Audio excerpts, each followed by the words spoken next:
Howdy out there, everyone.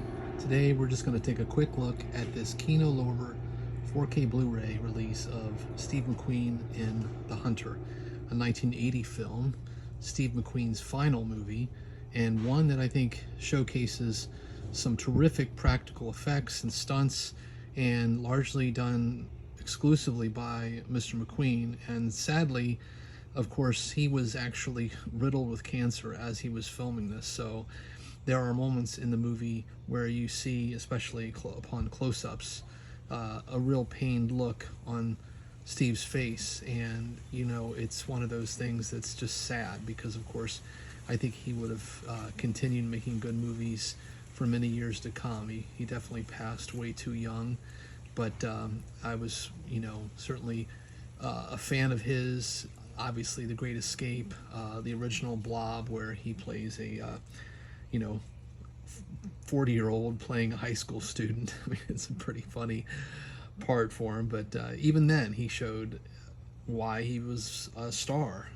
He just had such great on-screen charisma, and was just one of our greats, especially when it comes to sort of action heroes. But this film, while I think if you look at it, it's more episodic in nature than one continuous story, I think it still offers a lot to like, especially if you're a McQueen fan. But even if you're not, I think you can marvel at what they were able to do with some of the stunt work. And it's an interesting story. It's actually based on a true bounty hunter who apparently was pretty prolific in his exploits and led a rather infamous life, at least from the perspective of the criminals that he apprehended after they jumped bail. So, in many ways, this is this character's kind of like the precursor to, I suppose, Dog the Bounty Hunter and others. But in any case, this Kino Lorber release, I think, looks quite good. It's never a movie that's going to look amazing because it was basically a sort of low to mid range budgeted action film, but I think given the quality of the transfers that I've seen over the years, this is the best it's looked in my recollection.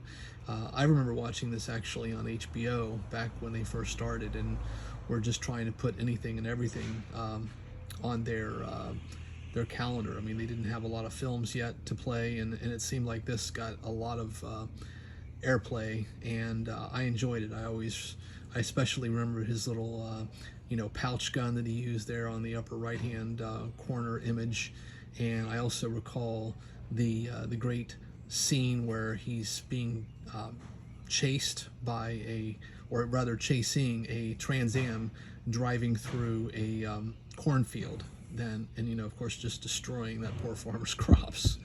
But in any case, this again is a fantastic release yet again by Kino Lorber. There aren't many special features. There's just a commentary by film historian Steve Mitchell and Nathaniel Thompson. I've not listened to it yet. I've only played the film. And there's the original theatrical trailer. So pretty skimpy on the supplements, but I certainly think it looks terrific, sounds great, and is just a generally all-around fun movie that harkens back to an era where practical effects basically were all in camera and done largely by some incredible craftsmen, both from a practical effects work as well as stuntman work. And this movie is, I think, illustrative of sort of the heyday of that era. So on that note, please take care out there, everyone. Stay safe, be kind, and by all means, keep watching good cinema.